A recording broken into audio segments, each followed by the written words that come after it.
Hi, this is Zap, and welcome to the Reset and Zap podcast.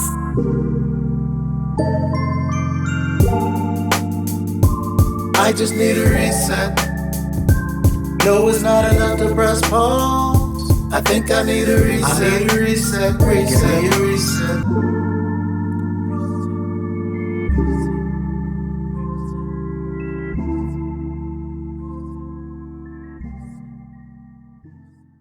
Welcome to another episode to the Reset and Zap podcast. I am your host, Zap, and with me I have my co-host, TJ the Gamer. Hey everybody, what's up? It's your boy TJ. Yes. And as always, we like to bring fun discussions, but also some topics that are of utmost importance. All right, so stop right there. Right there.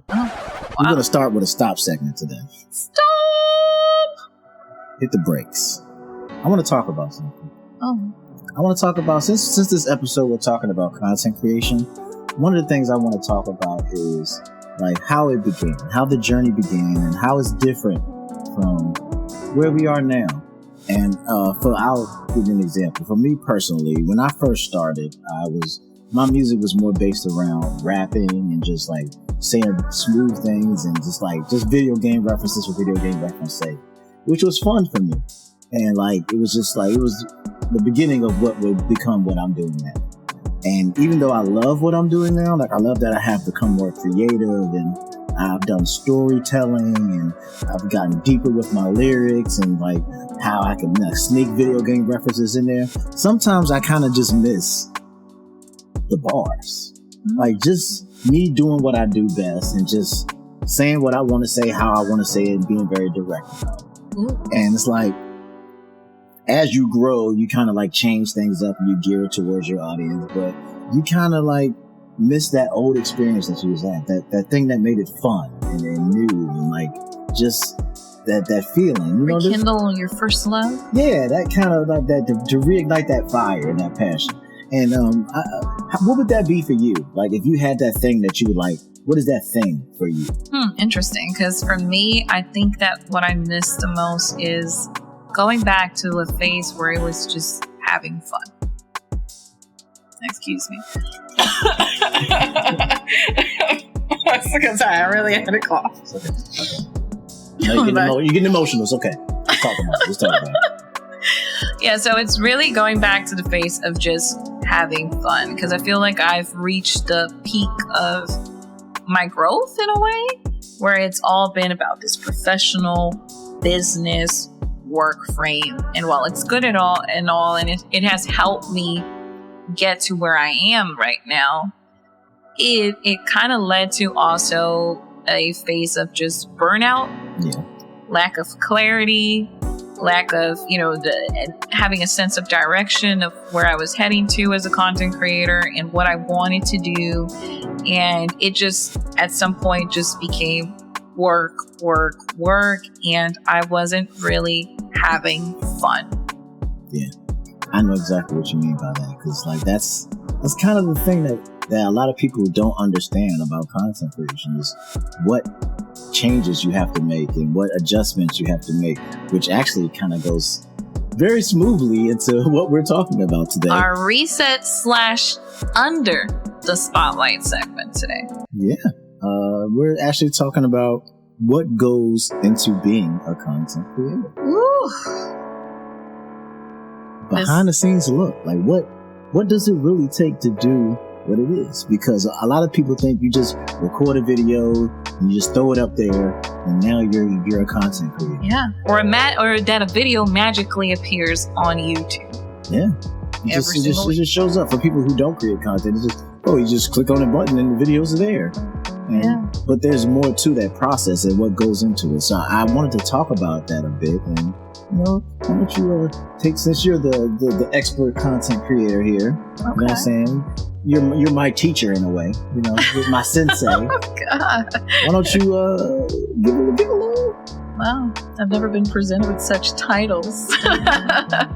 But I think the reason why we wanted to even bring up this discussion is because at times we've had what we call our vent sessions, our pet peeves of why people don't understand or how much work goes into content creation. And then, a light bulb moment just clicked and kicked in, and we were like, well, maybe the reason is because there really isn't much content creators out there actually explaining and talking about what really goes into being a content creator. And if we talk about it, maybe people will start to understand and even appreciate more the work that goes behind it. Exactly. I can start diving into that. Yeah, absolutely. I feel like for you, it's even double the work because you're coming into the scene as an artist, but then slowly but surely, you're also kind of blending it with being a content creator now. Yeah, and that's the part of it that became amazing for me. Because like she said, as far as on the music side, like for those of you who don't know, like I do all the work myself. Like I create the music, I write the lyrics, I produce it, I mix it, I master it, I upload it, I promo it, like pretty much everything that's done on the music. I do everything on the music side. So like that's already just one layer of what goes into making my kind of content. So like I have to go through this whole process to create this music. All right, now that this music is created, what's next? Now I have to make a video. All right, how do we do that? I have to come up with a concept. All right, what is the song about? And how can I portray that in this music video? How do I do that? Once you create that concept, then it's like, okay, now we actually have to film that concept. All right, how are we going to make that work? Are we going to green screen this time? Are we going to do some outdoor shots? We do some indoor shots? What are we doing and how are we going to do it? Then after that, what goes into that? Now you got to edit that video. Now you got to go with and, all right, I got to put this here. I got to put this text here. I got to put my intro here, put my outro here. Got to do all this. And like sometimes you can spend hours and hours just sitting in front of the computer just trying to get one thing to work the way you want it to work. Yeah. And not to mention the fact that I actually have to sync the music to the video because it's not just a magic button that does it. Like if I'm talking in the music video, if I'm saying a verse, I have to make sure that matches up to the music because I'm just basically taking the music and layering it over the video. Yeah, you're syncing it. So that's a whole other process in itself. Once that's all done and you edit the video and you do all that stuff, then what happens? Oh, now you got to make a thumbnail for that video. And apparently this is something she had to teach me this. I didn't know how much work goes into just a thumbnail. Y'all just see this thumbnail just like, oh, there it is. It's a thumbnail. Do y'all know how much time that content creators spend on just making a thumbnail? Like it's the most mind-blowing thing because like I said, I'm kind of new to this whole YouTube and scene and all this kind of stuff. When first time I saw her sit down and make a thumbnail, I'm like, wow. Like she would literally spend like an hour or 2 hours just sitting down trying to get this thumbnail the way she wants it. Like it is crazy how much time you have to spend just on the thumbnail of the video. Nonetheless, the actual video editing itself, just the thumbnail, you can waste an hour and a half to 2 hours of time just sitting down for that. Then after you do that, you got to title that video. You know how much time just the time, like it's like this is coming from somebody, like I said, who's pretty new to YouTube and like how all this algorithm and analytics and all this. And don't see, I can't even. It goes so deep. Like even once the video, all right, so you did the title, you did the thumbnail, you did the video, you made the music, you did all that, you upload the video, and now there's this thing called analytics. And I, to this day, still don't understand analytics. It's like this is how many people watch the video on a Tuesday at 6:00 p.m. with their shoes on backwards. This is how many people watch your video upside down while drinking a beer. This is how many people watch the video on a Monday night, but they was not watching it with their eyeballs. They was watching it with their feet. Like these analytics, like this is what country they were in, but they weren't in that country because they was watching it in reverse time and backwards. And this is how long they watched it. And this is where they stopped watching it at, but then they came back later and watched it again. Analytics is a whole other level. You have to understand what these numbers mean in order to like really get your video to pop the way you want it to really get the response that you want. And then you have to promo that video, and then you have to make sure people know where that video is, and then you got to social media that thing, and it's so much work. that, like, it's just every little thing matters. And if you don't put it all together, your video may not ever even be seen. And it's an amazing, which is why I have respect for, like, because like I said, I don't really consider myself a content creator, even though I kind of am. I consider myself more of a music artist, but that's why I have respect for what you do and what other content creators do, because the content I kind of do is, if I'm honest with myself, is a little easier than what you guys do, because then on your end, there's, all right, if you're doing gaming content, you have to actually play these games. You have to play these games and record the footage and throw the footage in there and talk about it and know what you're talking about when you talk about these. Like, can you give like a little insight into like your process and like what you do? Like, let these people know. Like, yeah.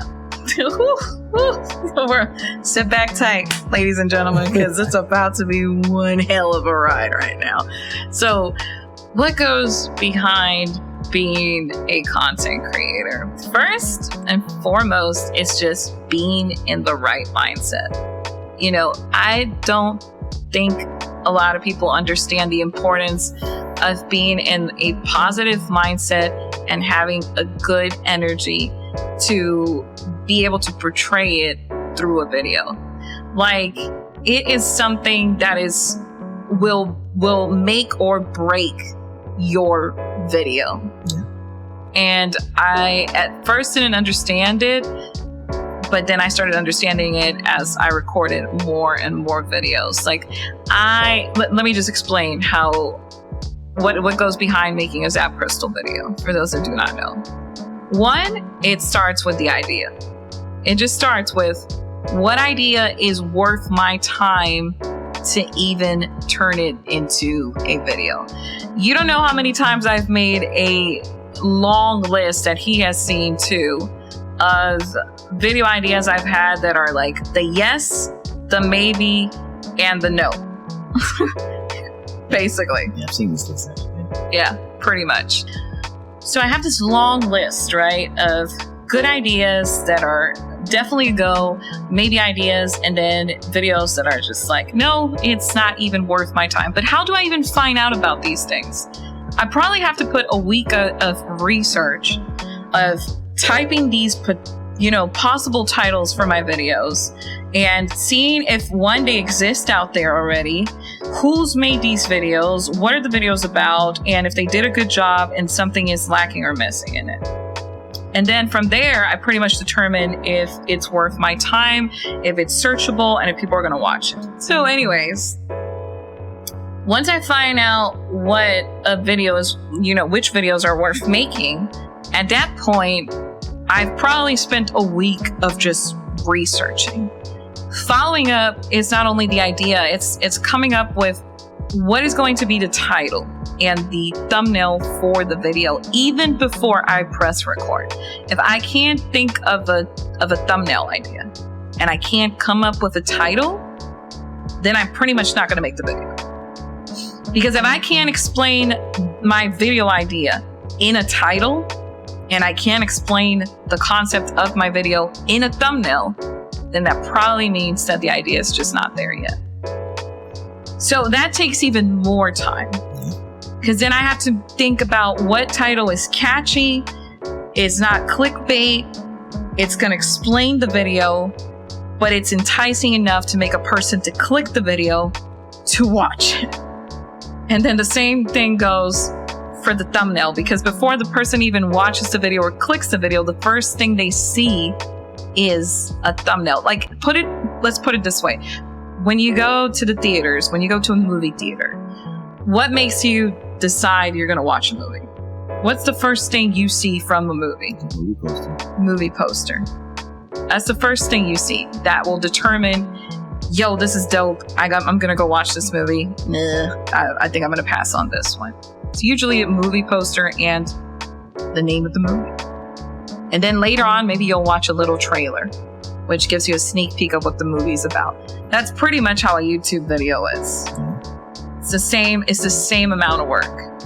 After that, it's more research, because now I got to find out what type of format this video is going to be. Is it a documentary? Is it a list video? Is it a review video? Is it a more personal discussion video? What type of video is going to convey this message in the most appropriate way that people are going to understand what this whole idea is about? And from there, I gotta start building a system in place. Like, what are going to be my B-rolls? What are going to be my A-rolls? What games I'm talking about? Do I need to capture footage for this game? Do I need to do research? Because, I'm talking about a little bit about video game history. So I gotta get my facts right. I gotta get whatever I'm talking about for people to know that I actually know what I'm talking about. Okay? Yeah. So that takes time. And then following up, I'm thinking about my outfit. I'm thinking about the way I'm going to present myself. I'm thinking about, am I going to record this video, like you said earlier, using a green screen? Am I going to record in front of my collection? Am I going to do a more laid back type of format where I'm just sitting here talking in front of the camera? Am I going to do a collaboration where I need to network and collab with other content creators? Because if I add other people into the video, they're going to do a better job helping me explain what the video is about. All this sometimes may take 2 to 3 weeks for a video. And you've seen it, how it is. Well, I've seen it. A perfect example was our RPG video that we worked on. That took us how many weeks? Probably... It was about 3 weeks. So probably like 3 weeks between the title, the thumbnail, the idea, capturing footage, writing, bullet points of what we were going to talk about in the video, scripting it, to choosing the day that we were going to film. And then that doesn't even count film day itself, guys. Now, film day, if you think that it's just sitting down and pressing record, I wish you were right, but that is not the reality of it at all. I got to experience firsthand what a ZapCristal film day is like. And boy, when we say film day, there's a reason why we say film day. Because if you're filming that day, that's all you're doing that day. Yeah. That's your day. Like between setting up the cameras and setting up your lights and picking your shots and making sure your audio was correct and getting everything positioned correctly and getting your outfit and for her case doing her makeup and like all this stuff that goes into before we can even hit record. Then once you hit record, you actually got to record it and then you got to check it to make sure it looks good. Because if it don't look, because matter of fact, for that particular video, we recorded a whole video and the footage was garbage. It was trash. And we had to set all up over again and record it all over again. Yeah. And then we finally did that, put that in there. Then you get to upload it to the computer. Then you get to edit. Then you get to add music. Then you get to make the thumbnail. And then you get to... it takes time itself. Because when you sat down and told me my video editing process and how long it takes me to edit a video, it takes time. Like, oh my goodness. And I've done it for a while, so I kind of learned how to speed through it. But even so, it still takes me hours to edit, sometimes as simple as a 12-minute video. Like, that's another thing, the amount of footage we capture to only probably use half of it or 1 minute of it, 2 minutes of it, and then dump the rest. Yeah. It's like we record 40 minutes of footage and you'll probably use 10. That's it. And then it's, uploading it to YouTube, make sure it's properly titled, tagged, the description is right, coming up with a whole marketing plan of how you're going to present your baby, because you're packaging this baby, and now it's like, how do you let people know? How do you make people excited and looking forward to wanting to even go to your premiere and watch this video? Like, you got to make it worthwhile to someone and be like, whoa, wow, and I want to say I'm still learning as we speak, but a lot of that also goes into film day, taking pictures behind the scenes, teasers, clips, highlights, stuff, and slowly but surely, introducing people and building up that hype and that excitement until the day comes and they finally get to watch the video.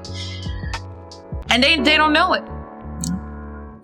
So all this time has gone into a 20-minute video that once that person watched, they've only experienced 20 minutes, but you know the amount of time. 20 minutes of a 3-week process. That went behind it. Yeah, and it goes even deeper than that, because just the small things, like one of the things that I learned from you that I've incorporated into my video style is something as small as an intro. Like, how do you open a video?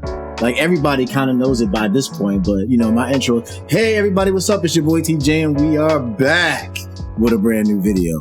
But you know how long it took me to come up with that? Like, when she first said, hey, you need to have an intro for your video, something that lets people know what's going on, to welcome them to your video. You don't want it to be too long, but you don't want it to be too short. It's gotta be this, you want it clean and effective. And it took me weeks of videos before I actually came down with that format. And now I got it to a point where I can just do it at a drop of, hey everybody, what's up? It's your boy TJ, and we are back. Like, but something as simple as that took weeks of trial and error. And I used to do it, hey everybody, what's up? I'm back. Hey TJ, I'm in the back. You know, like, it took a while for me to get that format down. And like, it took weeks and weeks of, because if you go through my videos up to this point now, you'll see that intro has changed a lot over the time to where it is now. And that little 10-second little intro part took weeks of trial and weeks and weeks and weeks of trial and error to break it down. And even as simple as your catchphrase, like, a lot of people sleep on this idea, but like, you know, one day somebody came to me and were like, what's your catchphrase? What are people going to remember you for, you know? And how are you going to close your videos? I'm like, oh, I never thought about this. I'm like, how do I want to, you know, like some people will say, catch you on the flip side, or see you in the next video. And but I was like, I want mine to be unique. So how do I even close my videos? And at first, you know, I was with Stay Rad and Game On, and ever since, that's been like part of my vocabulary. You know, sometimes people drop an emoji, I don't really know how to answer that comment. Game on. You know, it's just the way I close it, and people just know it. Or now it comes to the point that, you know, my followers will be like, game on, Zap. You know, now they say it back to me, because it's just pretty much part of your of your language within your community, part of your vocabulary. Now I come into a phase that Rad didn't necessarily fit in this new phase in my life. And I was like, I want to change this word. So what word do I use to replace Rad with? And that took time until I finally landed to Stay Positive and Game On. And that word positive has so much weight to it, because it's what I'm wanting to reinforce in my community about positivity, supporting each other, having each other's back. So stay positive no matter what, and game on. So now that's like the new vocabulary within my new community. But that wasn't overnight. That took time for me to sit down and think, how do I want people to know me for? That if they don't even got to be watching the video, that as soon as they know it's towards the end of the video, that they can say it out loud and be like, stay positive, game on. You know? That's what checking in. That's mine right there. Yeah. That's mine right there. So if you think about it, a lot of things go into every single detail, even as simple as, and we were talking about this the other day too, your brand colors. Yeah. The importance of what are your colors? What are the colors that identify your brand, so you can stay true and consistent to it? You know, I know my colors now, but back in the day, I didn't even know what colors I wanted to use. I've even gone through rebranding phases where at first, you know, I went with certain type of style, certain kind of colors, a theme, and now I'm like, I'll tell you for an example. Back in the day, I was very arcadey.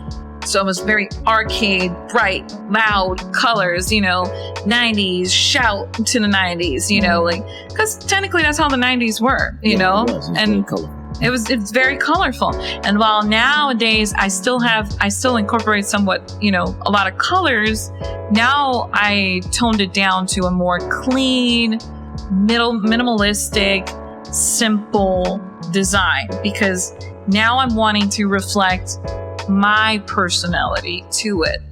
And I'm very laid back.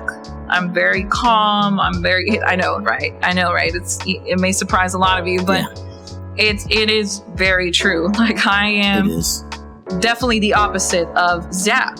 Yeah. Which goes into the next thing that I was going to bring up.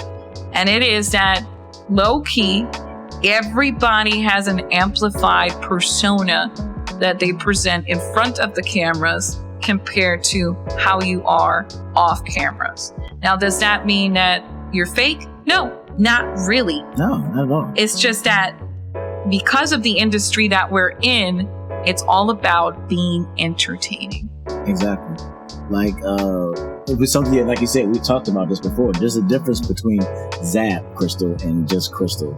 There's a difference between TJ and TJ the Gamer. Like, most people, I'll give you a little behind the scenes, most people probably wouldn't realize how laid back and how quiet of a person that I can be. Like, everybody sees me in front of the camera and I'm, hey, everybody, what's up? It's your boy TJ and we are back. And I'm just animated in action and dancing and moving around. But in my day-to-day life, I'm actually quite quiet. Mm-hmm. And I don't talk much. And I just sit back and chill and let things be. But does that mean that I'm fake? Does that mean that I'm different on camera than I am off camera? Not really. They're both me. It's just like you said, it's an amplified form of who you are. Exactly. So it's like, you kind of have to develop that. Like, what do you want people to know you for? What do you, I can't be in a video just, hey, everybody, what's up? School teacher. Like, that's not going to work. That's who I am. That's like the more realistic version of who I am, but that doesn't come across well in the video. It seems like I don't care. Yeah. Or you have very low energy. Yeah. Like, I woke up and I'm here. So, it's your boy TJ, we're back. God, I don't want to be here today. Like that, it doesn't work. Imagine a video like that. Well, this video, I don't even know what we're talking about, but you know, hey, by the way, how are you doing? Yeah, I do something. We'll figure it out in a second. That's okay. We'll just wing it. Hey, it's your boy TJ. Yeah. Well, we're back. As a matter of fact, the video's done. Let's just. Thank you for coming and checking me out. Yeah. Make sure you subscribe. Click the bell. It's funny I just said that too. That's another funny thing that I never even knew that it was like a thing. Like, I know you always see people talk about, hey, make sure you subscribe to the channel. I never even knew there was an actual title for what that was. And it's called Call to Action. Yeah. I didn't even know that was a thing. I just thought, oh, you just tell people to subscribe. It's actually a term that other content creators use called Call to Action. And it's actually very important. Yeah. Like, at first, when I first started my channel, I didn't do that. I was like, oh man, they always telling me to subscribe and all this stuff. Like, but it's actually important. Like, it actually helps. It actually works. If you don't tell nobody to subscribe, why would they think to subscribe? Maybe they just forgot. Yeah. Sometimes people are watching the video and they don't think about it, and they hear you say, "Oh, subscribe." And like, oh yeah, you know what? Hit that button real quick. Like, oh, hit that bell notification. Oh yeah, let me hit that. Like, that call to action is actually really important to do in your videos, and how you do it is very important. You can, like, turn people off by saying it the wrong way, or if you do it too much, or if you don't do it enough, or if you're too aggressive with it, or like just how you present your call to action can actually make or break your video as well. Yeah. It's very, very important. And I love that you brought up the persona, because like for me, I think what helped me shape Zap, the persona of Zap, was I was like, what do I want people to get out of my video? And one thing I wanted to emphasize that when somebody was watching me, let's say they're going through, some tough times, they had a bad day at work, they got into a fight with someone, or they feel hopeless, and they need some sense, some motivation, some inspiration from somewhere, and they stumble across my video. I wanted them to, by the end of the video, to feel energized, to feel like they can conquer the world, to feel happy, to smile, to laugh, to feel like they have a friend, and I was like, well, how do I make that happen? And that's where the persona of Zap came in, because I'm like, okay, so Zap has to be energetic, happy, loud, maybe opinionated in a way, and which is kind of like me, but just like I said, it's an amplified version of myself. So that way, if somebody watches it, they'll be like, dang, she's super energetic. She's go, go, go. She's always happy. She's always smiling. And she makes me feel good. Yeah. You know? So when I make a video and I film it, that's why I said the importance of having good energy and the right mindset for it. Because, like, genuinely, you know, on the day of my film day, I have a playlist. I have a playlist to, you know, songs that I listen to every single time. And these songs are songs that pump me. They build up the hype. They, like, this adrenaline that just kicks in and helps me be in a good state of mind that when I press record, I can actually do what I am needing to do in a video. Because like you said, nobody wants to watch me. Like, if I were to be Crystal, you know, I'm going to give you Crystal right now, I would be like, let me shut down Zap for a minute. Hey guys, welcome to my video. So in this video, I'm going to be talking about games I enjoy. And so yeah, so I don't know where to start, but these are the games I enjoy. That would be Crystal. Yeah, you know? Right. Now if you were to do Zap, I'll be in 3, 2, 1. Hey, what's up, you beautiful Watts? In this video, we're going to be talking about top 5 3DS games that you should play right now for the Nintendo 3DS XL. Let's get it. There's a difference immediately of it because everybody's like, dang, list 3DS games. I want to see what she has to say, you know? And then I always be like, and once I finish my video, I'm like, well, thank you so much for watching, guys. And as always, you beautiful Watts, stay positive. Game on. You know, once you're done watching the video, you feel good. You might have felt down and you're like, hey, that was a good video. I maybe should try out these games. Because if she recommended them, that means they probably are good, you know? But you know how much work had to be put behind that persona. So when people watch that video, it's actually worth watching, you know? While when I turn off the camera, you know, and everything is done, then I can just be the more laid back me. And I think that's why I enjoy the podcast, because while I still have to be somewhat energetic, I'm more Crystal. More balanced. It's more balanced. So you get to see a side of me that is totally different from what I would have to do on my main channel. So, yeah. And it's funny that you brought that up because, like, one of the things that goes into being a content creator is creating content even when we don't want to. Oh, yeah. There are moments where we get tired. There's moments we've had a bad day. There's moments where we're just not feeling it that day, but that video is coming up. You got your date, you got to release that video, and you got to get in front of that camera and do it anyway. And that's when having that persona really helps. Yeah. Because you can push to that. You have a baseline that you know you have to push to. Because I may be having a bad day, but I got a music video. I can't be in my music video like, all right, TJ, so like it's just not gonna work. So it's like I have to become TJ the gamer.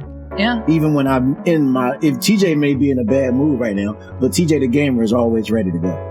Kind of thing, you know what I'm saying? Pretty so much. It's like when that camera come on and that music get to play, hey, she call me a gay boy. You know what I'm saying? Like I'm ready to go.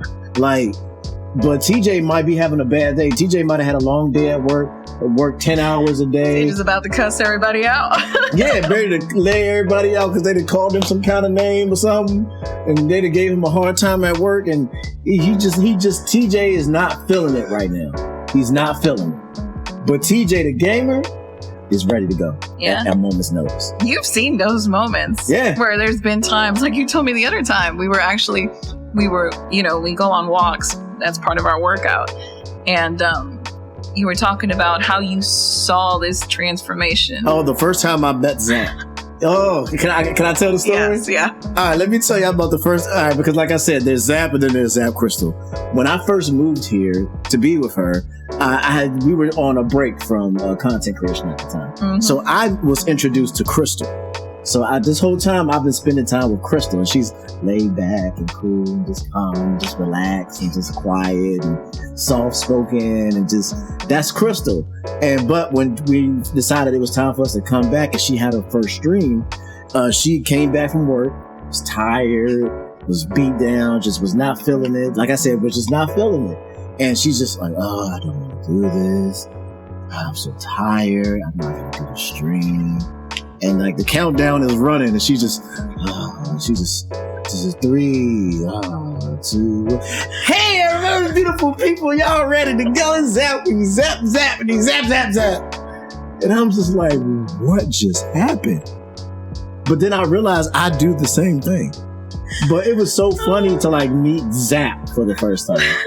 Like she went from just low energy to just like, boom, let's go in like a second.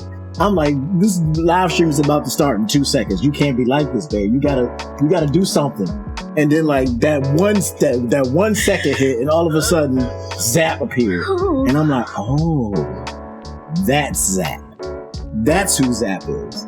Got you. You kind of meet these personas. And like I said, they're very similar people. Mm-hmm. It's just one is more amplified than the other. Right? Yeah. TJ the Gamer and TJ are not that different. Mm-hmm. Except TJ the Gamer is always ready to go at a moment's notice. And TJ sometimes might not be in such a good mood. You know what I'm saying? Like, it just is what it is, because we all have real life. Like, that's another thing that goes into being a content creator, is that you still have to have a normal life. Yeah. And where do you draw the line between your persona and your real life? And like that kind of is a thing. Like, you have to realize that outside of this content creation, outside of the music, outside of the videos, outside of the live streams, we still are people. Yeah. I'm still a mom. I'm still your partner. Yeah. I'm still an employee to someone, you know? I still got a job to do. Yeah, I wake up in the morning, I have to go to work, and I have to be a good husband, and I have to be a good father, and I got to be a good employee, and I got to make sure my household is taken care of. I got to make sure I'm taking care of myself.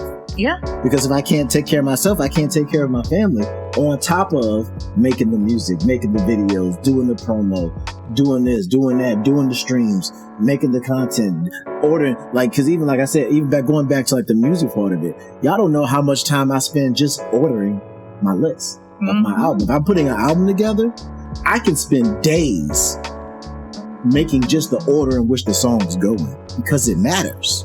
Because if you can't capture somebody's interest in the first couple songs, they might turn that album off. So you have to order that album in a way so that it's interesting from beginning to end. Yeah. So it's like, I've literally, up until the moment that album is time to be uploaded, was changing the order. Like, okay, this is song number 3, this is gonna be 2, I gotta listen to it in this order now. I changed this one thing, so now I gotta change it. Oh, this song isn't quite mixed right, I gotta throw it back in the mixer and I gotta remix it again, make sure it sounds good. Like, there's so much work that goes into what we do and what we have to do. Yeah. Like I said, the mixing and mastering, like just like with you in video editing, that's me with mixing and mastering. That and remember we talked about it, how we're even meticulous about finer details. Like for me, audio is utmost important in my videos. So you noticed how much time I put into just color grading a video and making sure my audio is balanced in my video, to the point that I would listen to my video from the computer, then from the phone, then in the car, you know, and just making sure that no matter where this viewer is listening it from, that the sound is just right, which, fun fact, is pretty much what you do when it comes to your music creation. Yeah, that's actually the same thing. I was about to say that. Like, that's a very similar process to what I do when I make music. I'll listen to it on computer speakers. I'll listen to it on headphones. I'll listen to it in my car. I'll listen to it in your car. I'll listen to it on my AirPods. I'll listen to it through my phone. Because it sounds good here, but it doesn't sound good here. Or it sounds good here, but it doesn't sound good here. And audio can change based on what device you're listening to it on. And video can change depending on what device you're watching it on. And like all of those things come together, and all of those things matter, that way everybody gets a good experience. Because like I said, a lot of times we have to gear a lot of our content to mobile devices. Yeah. Is your content going to look good on the phone? Is your thumbnail going to look good? Yeah. Is your audio going to sound good on the phone through a wireless Bluetooth headset? Like, that's one of the things you have to really gear towards, because most people these days are probably watching from their phone, or watching on their tablet or something like that. But then you still got to think about there's some people who watch your stuff on TV because we got smart TVs now. Yeah, you can shoot. So now that we blow this video up, is it still going to look good in a bigger size on a 72-inch TV? Is it going to look good there? Yeah. Is it going to look good on one of these computer screens back here? Like, is it going to look good on the note? Like, you have to put all these things into your thoughts, and you have to check these things out, and like it's so much more than just a notion. Yeah. Like, it's a lot of work. And the question is, what goes behind being a content creator? So we're only talking about the part of producing our products. Yeah. But now let's talk about what goes into just being a content creator. Because like we talked about persona, right? Mm-hmm. So that involves how you're going to carry yourself in public, how you're going to present yourself on social media. Mm. How your interactions are going to be not only with your audience, but with people you're networking with people you're trying to build sponsorships, brand deals, or some sort of negotiation with to reach certain goals. How are you going to portray yourself as a content creator in that world so you can get those opportunities? Yeah, that's another side to what goes into being a content creator. Because this is something that I'm still in the process of learning, but have developed over time, is social media. Social media. What's the balance? The perfect balance? Because somebody like me, like before I did YouTube, I had no social media. Like I didn't do it. Like once upon a time I had a Facebook, but I really didn't use it like that. It was mostly just to talk to family. But like once I started doing YouTube, I had to delve into Twitter, and like not even that long ago, I got maybe like a couple, like 8 or 9 months ago, I got on the Instagram, and like learning how to use your social media to help push your brand forward is actually a thing, because whether you believe it or not, or whether you understand it or not, those things matter, and people are watching you. So it's like, for instance, like, as we all know, Crystal is a Capcom creator. Mm-hmm. How do you think that Capcom didn't take a look at her social media to see what she was representing, and what do you think that people want their brand to be represented by certain kinds of people and associations with these kind of people? And being an Xbox ambassador, like, okay, so if you're an Xbox ambassador, we can't have somebody that's an Xbox ambassador that's on their social media bashing Xbox all the time. Mm-hmm. You know what I'm saying? Like, yeah. Because even when it comes to those, because people will be on their social media, oh, I hate Xbox, the Xbox sucks this, and PlayStation sucks this, and I don't like PlayStation. But then you want to be sponsored by these companies. Oh, Capcom games suck, I hate Capcom. You think a Capcom creator program is ever going to accept somebody that doesn't like their product, that talks about their products and negatively openly? Mm-hmm. Like, no. It's like, you have to be careful what you say, how you say it, what you're talking about, to get these deals and these sponsorships. You may wonder how she does this, and how these game creators come up to her and say, hey, we want you to be the face of our game. We want you to talk about our game and stream our game, because you have to keep your social media clean and precise. Yeah. Like, you can't just be all willy-nilly and doing whatever and think that these companies are going to want to deal with you. Yeah. Pretty much the way I see it is social media is your resume. Yeah. And the way you handle social media is very different from a average consumer or everyday person. Like, if you have a business, or you are an influencer, you're a content creator, an artist, whatever you feel like naming yourself, whatever title it is, the truth and the matter is that you can't treat your social media account the same way as Luna006 treats her social media account, because she's going in for different motives and different purposes compared to what you're going in it for. Mm-hmm. So, while 006 can get away with disliking a post or saying something negative about something or engaging in a controversial post, I have to think beforehand, before I like this post, or before I respond, or before I make a post, what's the initiative behind this post? What is going to be the end goal, the motive of it? Is it going to represent my brand well? Is it drama related that I should steer away from? If a company sees this post, does it reflect truly who I am and what I'm representing? Is it going to open the doors to something I'm seeking for? And that includes your DMs, ladies and gentlemen, because that is public, according to your contract when you agree to a social media platform. So even the way you talk through your DMs with people, you definitely want it clean. And who you talk to your DMs to is definitely very important, because those things that you think are private as a content creator will come out to the light, and people will find out who you're associating yourself with. Screenshot. Yeah. It's as simple as somebody taking a screenshot and just putting it out there. Yeah. I see it all the time. Yeah. And that's why I always say, take care of your brand. If your opinion doesn't have to be posted everywhere. You can have a strong belief about something and yet not have to put it out there in public. The way I got my opportunity with Capcom was precisely for those reasons. I've always treated my social media mainly as my resume and my business. So, the way I would interact with my followers, the people I follow, the posts I make, and even the way I tag companies to talk to them, my language varies. Like, if YouTube ever tags me to a post, the way I respond and reply to YouTube is very different to the way I will reply to a subscriber of mine. Because I always keep in mind, this is a company, this is a viewer. So even the way I phrase or word certain things will be very, very different, because at the end of the day, they're a company. And if they want to negotiate with me, I got to show that I'm business worthy, long story short, and I'll say this from my end and he can share more on his end when it comes to social media. I wanted to always be a Capcom creator. And the way I did it was I just started putting out, first of all, content that was Capcom related. One, so Capcom would know that I actually am a fan of them. But two, because I genuinely am. I really do love Resident Evil. And, I'm just a big fan overall of Capcom.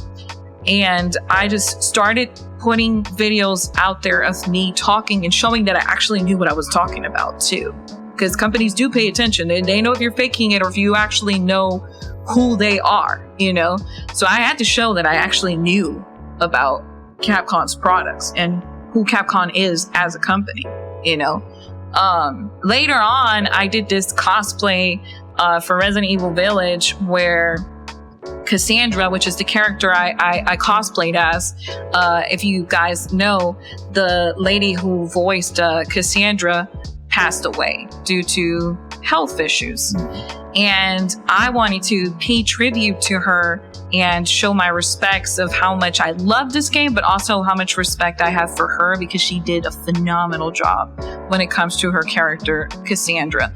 So I did this cosplay, and little did I know, I got Capcom's eyes towards me, because I tagged them and I was like, listen, they had a cosplay contest. They were like, hey, post your cosplays for Resident Evil Village and stuff like that. And they're like, we might, just post them on our timeline and stuff like that on Twitter.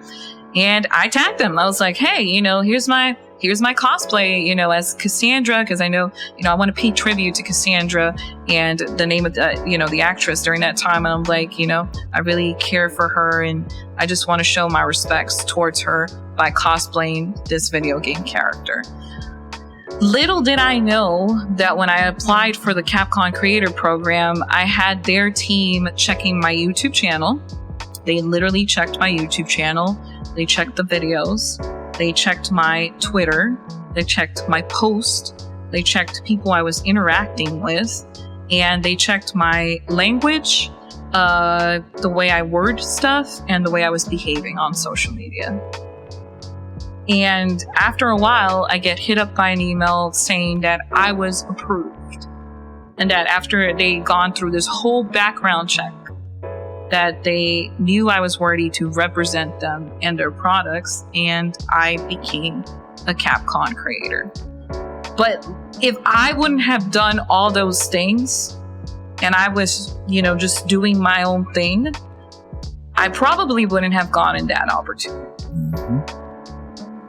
Yeah. It's a reality of what we do in this field. Like, we have to take everything into consideration. Like there's not a stone to be unturned. Like you can't just blow it off as it's not important, because every aspect of what we do is important to get the goals that we want to take. And if you want to be successful in this field, you're going to have to do the same. And it's a lot of work. Yeah. Every single day, there's something going towards it. Like if you're not doing something about your brand every day, then you're not moving forward. As simple as a post, or as simple as a video, or a quick little whatever. Like everything matters, and you have to be pushing towards that goal every day. And consistency. Like you have to be consistent with what you're doing. You can't just do it for a couple of weeks and then, all right, I'm gonna stop now and I'm gonna stop here. And not saying that it's not okay to take breaks, but you gotta be willing to put in that work. Yeah. Like every single day, you gotta be willing to put in that work. Like when it comes to this field and this industry, there's people that's willing to outwork you if you're not working. Oh yeah. There's already somebody working harder than you. So until you get to the point where you're outworking everybody else, then you're still on the come up. So like that's been my motto, is that my goal is to outwork everybody. Yeah. I'm going to outwork everybody. I'm going to drop videos as much as I can, realistically, at high quality. It's not even the quantity, but let's talk about the quality as well. Like it's got to be everything. You can't be slacking in any area. Yeah. You got to bring everything to the table. So yeah, I agree with everything you had to say about what goes behind. I feel like we don't have enough time to really explain this. Like this might be a two-parter. Yeah, it might be another episode. At some point. We still haven't cracked the surface. Yeah, because I don't even include, and I might just touch this on surface level, but that doesn't even include when you go to events. Oh yeah. When you go to events, when you go to like us, gaming conventions, or just other opportunities that involved you being there in person. How are you going to carry yourself in public? Yeah, it matters. How you're going to represent your brand in public.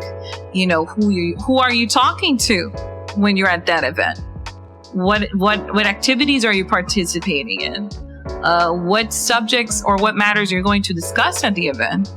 Like all these details come into play when you are at an event. And we've personally had this talk, about, how much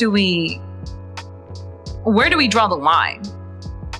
Better said, about between our private personal life to, us being content creators and being at the event together as a couple, so it's just a lot of those discussions that we have in private before we even get there. It's true. Yeah. Because it all matters at the end of the day. Like it's, at the end of the day, we talked about this in a previous podcast, it's about the brand, not the product as much anymore. Like you have to sell people on you. And then once people buy into you, they'll buy into what you do. So it's like, if people aren't buying into you, it doesn't matter what you do. Yeah. So like, even though I was making good music back then, nobody knew who I was or what I represented or what I stood for. So nobody was buying into what I was doing. Now that I'm putting myself out there and letting people know who I am and what I represent and what I'm about, now people can buy into what I do. And in the era of social media and everything like that, that's kind of how the way things go now. Yeah.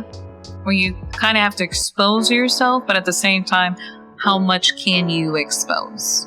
And then again, this has nothing to do with you being fake or being a totally different person. It's just the importance of thinking outside of the box and looking into your brand and seeing what you want people to know you for. I mean, this is not the only industry where that happens. Yeah. Like I said, in the music industry, do you think all these people are the same people they are in front of the camera that they are behind the camera? No. These actors, do you think they're the same person in front of the camera that they are behind the camera? No. Like these big business companies, do you think they're the same people in front of the camera that they are behind the camera? No. It's just kind of the way things work. Yeah. It's just the reality of the situation is that there has to be a line drawn. And for your own personal mental health, there has to be. Yeah. Like, there has to be a line where it's like, all right, I'm TJ today. Like, I'm not, you know what I'm saying? Like, yeah, I can't be TJ the gamer all the time. And there has to be that line, whereas I am who I am, and this is TJ the gamer is who he is, and we have to be on different levels, because at the end of the day, like I said, we are still people. We are still human beings, and we want to have personal and private lives. So TJ the gamer might not be able to tell you that everything that TJ is doing. Exactly. Which I love that you brought that up, because the hardest part is drawing that line between you and your audience and letting them know, if you're coming here, you're coming for this product and for this brand. This is what you're subscribing to. Beyond that point, I'm sorry, but you simply do not have access to it. Exactly. Because this is not part of my brand. It's not part of the product I'm offering to you. This is more like for example, what I said, the line between ZapCristal and Crystal. If you ask me a question, that doesn't necessarily mean I have to answer it. I'll answer it if it goes accordingly to my brand and to the product I'm offering to you. That's my responsibility and what I'm offering to you. Exactly. Beyond that point, I have no obligation whatsoever to give you details, because that has nothing to do with my main channel. That's more so my private life, so that will remain private. Yeah.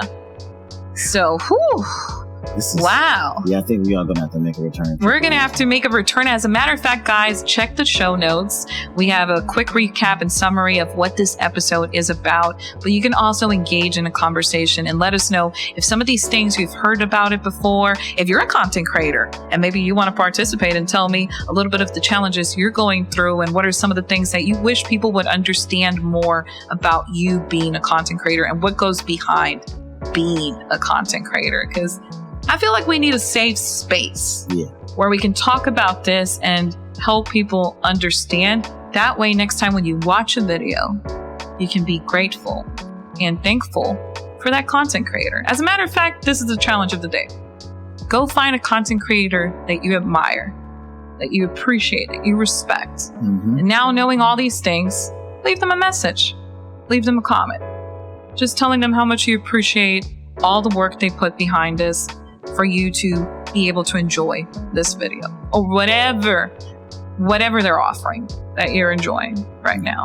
It would be a video, or stream, a song, whatever it may be, a book, even a video game.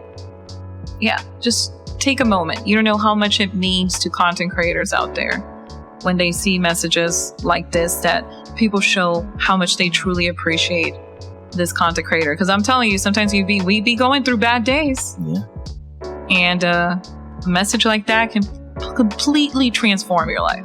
It really can. It's why we do what we do.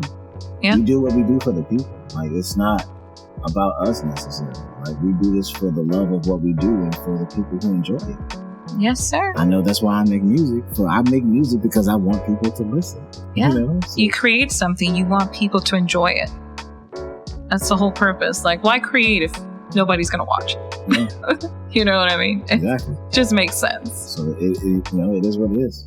And I appreciate you, the listener, for taking part of your time to watch the Reset and Zap podcast. I hope you've been able to enjoy this episode. I truly enjoy making this podcast for you guys. So I thank you from the bottom of my heart. But of course, I'm going to ask you right now to drop your ratings, drop your reviews. Let me know how I'm doing, how TJ the Gamer is doing. If you're liking this podcast, what can we do differently? But also just drop certain ideas, discussions, recommendations of future discussions we may have on the Reset and Zap podcast. As always, I want to remind you to reset and zap for the weekend. Thank you for listening. Bye-bye.